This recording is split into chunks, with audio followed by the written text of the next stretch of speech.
Hello, everyone. We are live at 5. It's 5 p.m. on Broadway, right, Beth? We're not on Broadway. We're in the comfort of our homes. So comfortable in our homes. I'm Paul Wontorek. I'm Beth Stevens. And we're joined by Caitlin Moynihan. Hello, Caitlin. everybody. How you doing? We're hanging in there. Hanging in there. It's matinee day. It's Wednesday. It's matinee day. Matinee day. Yeah. But our guest today did not just come from matinee.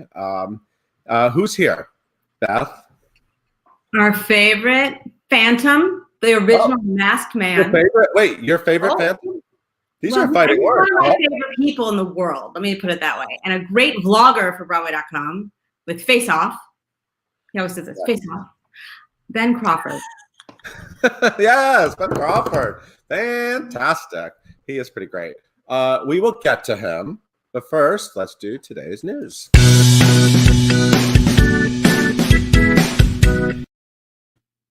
I still like that music. Yeah, the music is great. The news that we've kind of all been waiting for has officially come. That's right. It's not a shock, but the Tony Awards have been postponed. We saw this coming down the I-9, didn't we, Paul? We did. Yeah, they were originally, it was the 74th annual Tony Awards, originally scheduled to play Radio City Music Hall on June 7th. And now we don't know when they will happen, but we are told that they will happen eventually. The Broadway League and the American Theater Wing will make it happen sometime, but we just have to stay tuned. And following suit, the Outer Critics Circle Awards are also postponed. That was supposed to be on May 21st. That's the 70th annual. So these are long-standing awards. I don't think we can keep them down. It'll happen eventually. Maybe we should just have a virtual one in our heads. I just want to throw out there what I was saying in our Slack channel, that if they want to do it as a Broadway.com web stream hosted by Rosie O'Donnell, the Tonys, I feel like a lot of good things have already opened this season up until, there's a lot of good stuff to choose from. But I guess everyone wants to do the big Radio City thing. You don't want to just be on a web stream. And just to be fair, you haven't actually talked to Rosie. You're just throwing it out there. Right. No, I haven't. No, Rosie has not, by the way, agreed. I'm just like, I don't know. She seems pretty game. She was a lot of fun on Sunday night. You're dream casting. You're dream casting a host. Yeah. I'm dream casting. She was a great Tony host. She was great. Yeah. Mm-hmm. What else, Caitlin? Yes, and we officially know the future of what the Roundabout is doing with their shows. Yes. So what we know is that they're postponing them.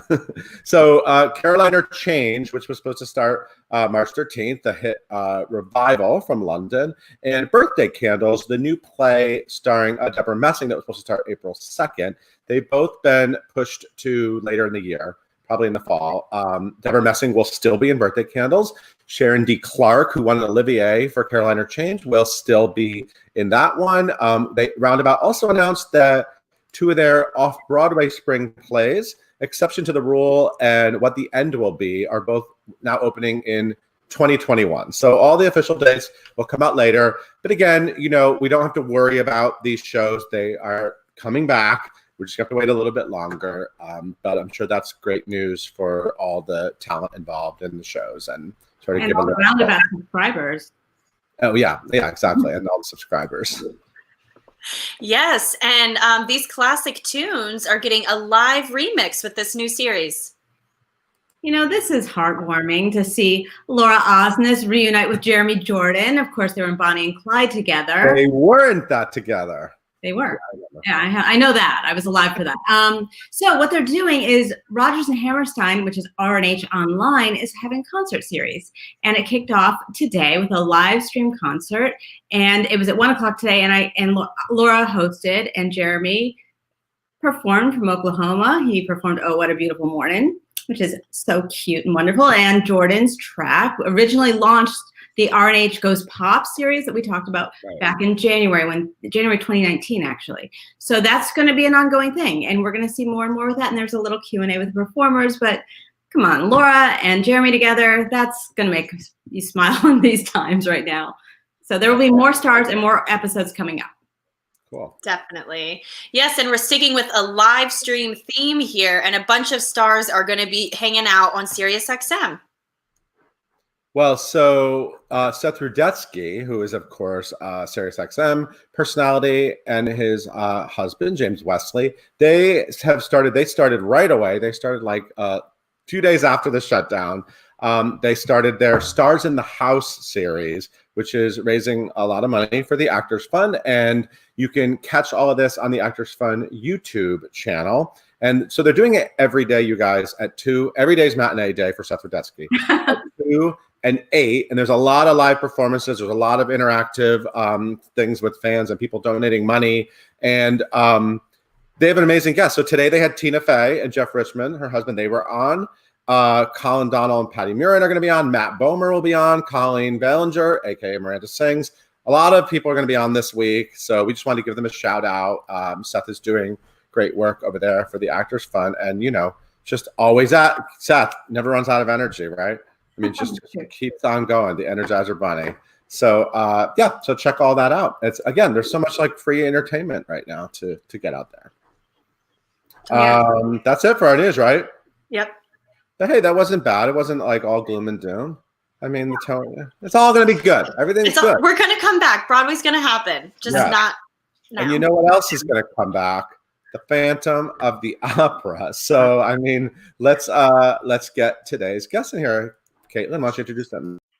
Yes, guys, we have Mr. Ben Crawford here with us as we are live on both YouTube and Facebook. He's been playing the Phantom in the Phantom of the Opera for almost 2 years now, so he knows what he's doing, okay? He's previously appeared on Broadway in Les Mis, Shrek, Charlie Chocolate Factory, On the 20th Century, Big Fish. He's a Broadway vet. He's a pro. He, as Beth said, he recently took over the Broadway.com vlog for his vlog series, Face Off. You guys can follow him on social media at Crawdaddy21. It's verified, so you know it's him. Make sure you guys follow him there. Leave all of your questions down in the comments below so we can get to them later. And please welcome Ben and Paul. Hi, Ben. Hey, how's it going, guys? I just noticed that, Caitlin, you have a candle. Is that a phantom? Are you trying to give a little bit of phantom drama there? Absolutely. You caught me. It's a good ambiance, though. It's a good ambiance creator. I like that. How are you, sir? I'm okay. Hold up. Yeah, holding up. Staying in as absolutely much as you can, and practicing social distancing and only going out, and you need to get groceries and things like that, and Are you sick of yourself yet? A little bit. You can only play video games for so long, and thank God for the internet, because I don't know what we'd be doing right now if we didn't have that. I know. So, and it is true. You have been in Phantom for, is it 2 years? Is that yeah, in April it'll be 2 years. Okay. 2 years. And you get really into the rhythm of doing a show, and you just keep doing it, and then suddenly it just falls out. Falls out a bit. Yeah. You haven't been in your lair. You haven't been on the boat. You haven't been with Christine or the creepy dolls. How are you doing with all of that in your life? I'm okay. I actually made a boat out of some cardboard boxes, and I take the broom and push myself around the apartment. So I still have that feeling. It is weird though, because the role is so difficult. I always like to tell people it's not easy, and to be doing that 8 shows a week. It's hard vocally, it's hard physically, and then all of a sudden you just like stop it. It's been an interesting thing, and then you're sitting on the couch all day, and I haven't worked out at all really until today. I finally did an online yoga class, and my body is just asking me why right now. But it's like you have to keep yourself sane. You have to try and get like a regimen every day and all that kind of stuff. So just trying to keep sane like everyone is. Yeah, because the ramp up once we know the show is coming back, then you have to sort of, just sort of get yourself back in it. Absolutely. As soon as we get the green light, it'll be full speed ahead. So there is that thing of now, we've been in it for a little bit, and then kind of just waiting to see what the news is. So you are anyone who watched Face Off, whichever it's this. I did both. Anyone who watched that knows that you're a very creative guy. You have a lot of energy. That's a nice way to put it. Thank you, Paul. You have a lot of creative energy. Some of those episodes were legendary in their in their insanity. I love them. Thank you. Yeah, I really appreciated that the entire episode of Fart Sounds was sort of classic, and that was a good one.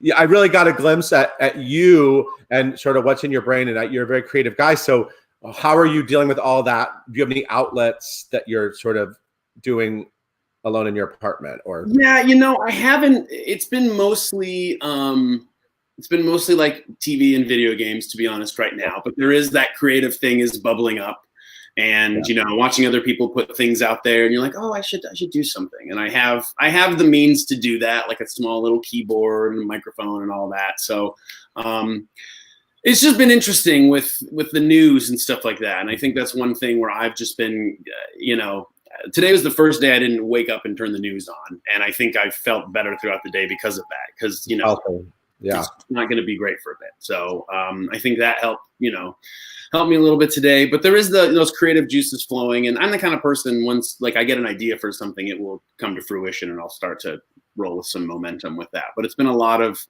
video games, Netflix, that new that Tiger King documentary. Oh my God! Everybody in my life suddenly was talking about that yesterday. I haven't seen it yet. Is it amazing? Yeah, I knocked it out in a day. It was like all of like Monday or Tuesday. It was like 7 episodes. It's crazy. Okay. It's the perfect thing to binge during a pandemic. I'm sure that's what they intended when they created it. They thought if we have a pandemic, this will be the best content we could put out there. What are your go-to video games? Tell me about your gaming side a little bit, because I don't know video games. So maybe this is the time that I can get hooked on video games. Yeah, absolutely, Paul. I have a Nintendo Switch and a PlayStation. And the Nintendo Switch, there's this new game that came out called Animal Crossing, which I've never played, but everyone has been going gaga over. It's interesting. I never played the other ones. You essentially go to a desert island and you build your life there. And you have little friends that help you from the company who sent you there. It's kind of fun. It's a good way to pass the time, I suppose. And then a couple other games on there, like Zelda, things like that people enjoy. And then the PlayStation, there's some, fun things on there. There's this fun game called Horizon, which is in a dystopian future. And you're this kick-ass young girl who's like a hunter, and it's fun. So I've been, passing the time with that, and you kind of do that as much as your brain can. And you're like, okay. And then, you're like, do I watch the news? What do I do? Do I watch TV? Got Disney Plus, watching a lot of old school cartoons that I grew up with, Chippendales Rescue Rangers, Tailspin, all that kind of good stuff, kind of getting back into that. Yeah. So that's I don't have Disney Plus yet, but does it have like the old like Herbie movies? Herbie the Love Bug? Herbie the car? Yeah, the Love Bug. Yeah, it has to. It has everything. Okay. It really does. I would be shocked if they didn't have Herbie. Okay. I'm gonna check it out. Maybe they have like the man who became a dog. I can't. That's not the right title, but there's something. Oh, I remember that one. Okay. They have that. And they got like all the stuff that like Don Knotts was in. Like they have everything. And now they're in 20th Century Fox, so it's just right. Okay. Tons of That's stuff. That's my era. Don Knotts. That's about right. What I'm looking for. So how's your family, and where's your family, and how you keeping in touch? Yeah, they're good. They're in Arizona. They left a little bit early before this all kind of happened, which was good. And so, FaceTime, video messages, all that kind of stuff. But they're out there right now, which is better. It's interesting because, it'd be hard to go out there because you'd have to 2 weeks self-quarantine. And then if I want to come back, I have to do it enough time for 2 weeks self-quarantine. And with this hypothetical schedule we've been given, it wouldn't be possible right now. So you do the math with that and you realize that it would just be stressful to try and do that, to go out there. So instead it's just kind of me hanging out, and it's weird. It's like, being in Manhattan is interesting. I finally hadn't been outside in a couple days, and yesterday I got some masks from Amazon with the filters. I ordered them like a long time ago, and I got a couple, and I cleaned them off, and I went out and was excited because I found soap. So it's like a weird kind of situation in Manhattan right now, obviously, and going to the grocery store and all that kind of stuff. But just like everyone, just trying to keep myself occupied and, you know, maintain positivity and all that kind of stuff. And the big thing, like I just want to tell everyone, is social distancing. Just remember, you know, even if you don't have symptoms, like someone else, it's insane. It's one person can be completely fine and the other person can be having some serious trouble. So I just really hope that everyone is practicing social distancing. It's a little frustrating on the streets in Manhattan right now. Yeah. People just kind of not taking it seriously, and it's a little shocking. It's why New York has 25,000 cases, I think, that living in close proximity. But it's you know, people really need to practice the social distancing as much as they can. They're clearly not listening to Governor Cuomo because he's very convincing. I mean, it's. Don't you want to do everything he says to do? I mean, yeah, he's like such a great leader. He's been fantastic. I mean, the daily updates and stuff. I think we really appreciate that, just to get some information. It's most of the same stuff every day, but it just kind of lets you know that he's got his eye on it. So I think as New Yorkers, we all really appreciate that from Governor Cuomo. Mm-hmm. Do you dream about? I don't know if this is a thing, but I've talked to alphabas who dream about, you know, being in Oz. Do you dream about phantom stuff? I don't, but you know what I cannot get out of my head is the music of the night. And it just is to the point where it's really, it just kind of happens. And then I'm like, dun, dun, dun, and I'm like, why? It's because it's my job. But it's just, it's kind of crazy to think it just kind of like I was getting ready. I was folding some laundry and I was like whistling it just out of nowhere. I mean, we all know that like Lord Andrew Lloyd Webber can write some good stuff, but that is like a, you know, you sing it every day for, you know, almost 2 years and it becomes a real earworm, apparently. So yeah, that's been my life for 34 years. music of the night in my head. Yeah. Just stuck. It's just earworm. Hey, Caitlin, hi. Hello. Is your candle still going? It's still going. It's my fake fireplace. Yeah, I love it. You have a good little set there. Hey, what are the people online saying about or to Mr. Ben Crawford? All right. Okay. So let's do the first one. Well, first of all, a lot of people are saying that they think the Phantom would be thriving during this time because he loves isolation. Yeah. Do you think he would? How do you think he would handle? Clarissa Cortez on YouTube wants to know, how would the Phantom be handling the Opera House being shutting down? I don't think he'd be handling it well because, you know, he likes to piss people off, for, you know, to put it in layman's terms. So I think he'd be having a lot of problems just kind of sitting down there, you know, self-quarantining. He's a very smart man. He understands how, you know, viruses travel and things like that. But I think he'd be very frustrated, you know. I don't know, he'd probably make some more traps for the theater, probably put some more, you know, little traps around the theater, getting bored. And then people would walk in and be like, no one move. Everything is jerry-rigged. So that's how I kind of think. And he'd be trying to write that opera. He'd be like rewriting it. And I mean, right. The opera is the Phantom supposed to be a good composer? I mean, I think so. I just think he's, you know, that the opera that he writes it has a lot of like dissonance and a lot of chords that obviously work, but they're not as pleasing to the ear as maybe like a natural or a major chord, I guess we could say. But I think it's him trying to like pursue the next level of what music is in the time, you know? Got it. You know, it's like when rock and roll came out here and people were like, what? You know, it's that kind of thing. I kind of think for him, I've always thought that he's kind of like that next level, like whatever, like pop music is from that time. I don't know. Like he was the person. He is the Lady Gaga. Sure. Time period. Yeah. He's Carlotta's not into it. Carlotta's not. Oh no. She is like, no, sir. No, sir. Give me those old opera arias. And I'm like, you know, so it's all. What do you think of the since this is something available to us? What do you think of the Phantom movie? Oh, have you seen it recently? What's his name? That handsome guy. Butler? Oh yeah, him. Gerard yeah. And Minnie Driver. And I've never seen it. Oh, that's a refreshing answer. I mean, time now, you know. Yeah, I guess I have time to. I could watch it now. Sure. You could also watch Love Never Dies right now. What did you say? It's also available for streaming, right? Love Never Dies. Yeah, the Australian one. Oh, yeah, they have that one out as well. These are just options for the PHANS out there, you know, who are waiting for a lot of options for you guys. Love Never Dies, The Phantom with Gerard Butler, the old Phantom. You'd probably find that somewhere. The old one. Yeah, totally. Yeah. And then the Kiss one, the Kiss Phantom of the Paradise. Phantom. You ever see that one? No. The band Kiss. There's a Phantom movie that takes place in a theme park with Kiss. Do you not know this? What? What? No, but we all know that like Paul Stanley was the children.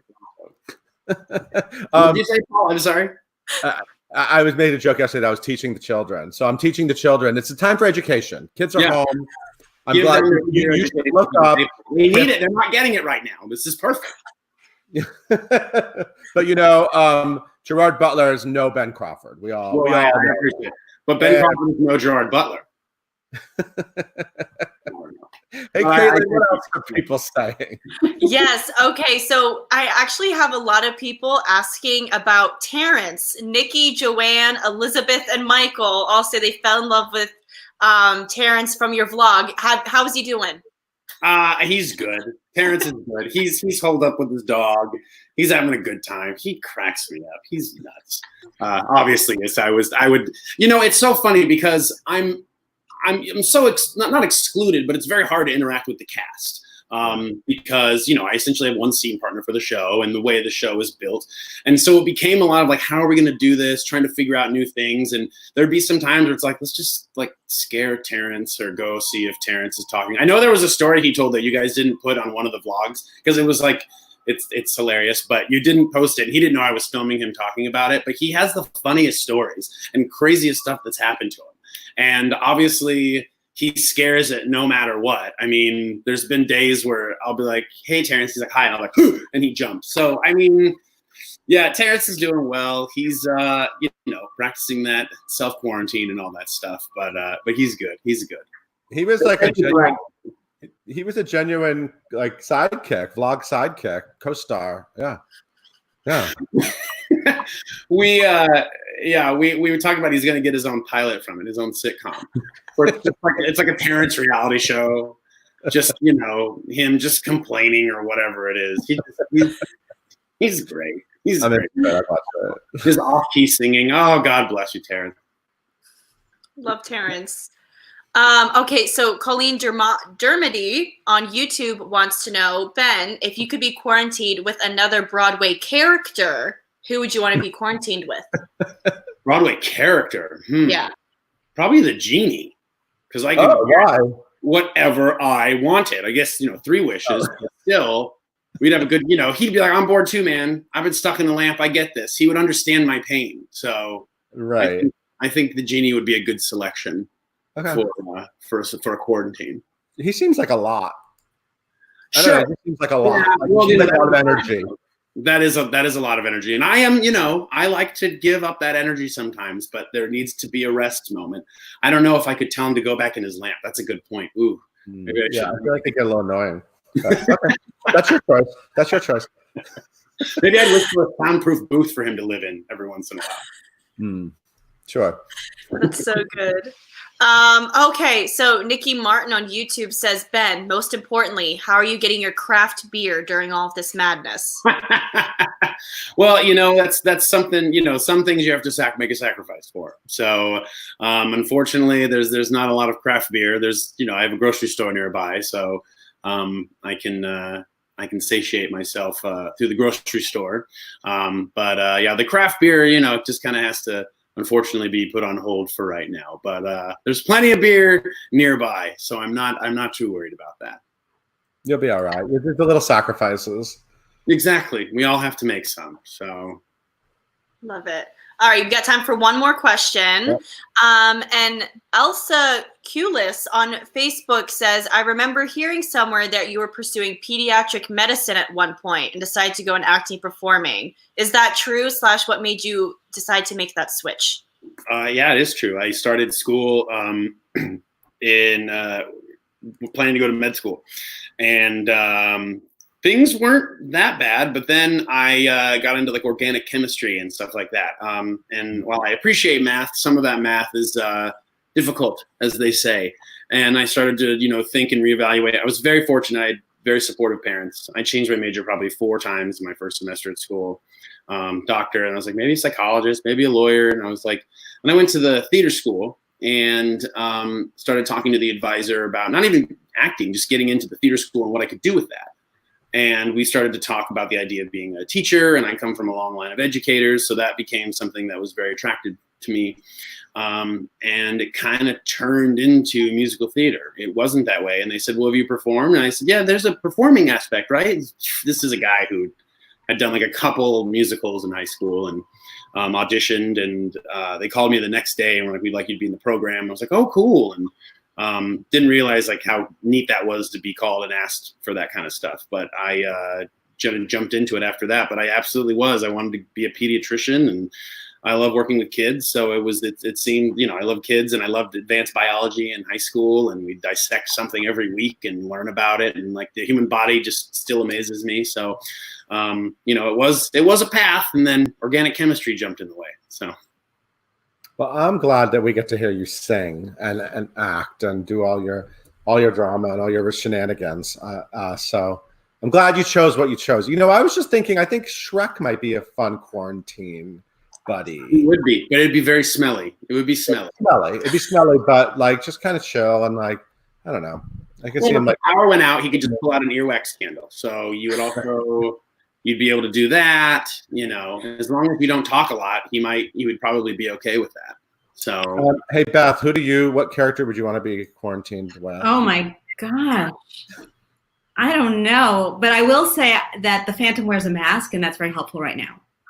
Yeah. Oh, I know. It's such a weird connection. Although that mask would not do much. It would, maybe if you plugged up the nose holes but you still have to cover the mouth. So.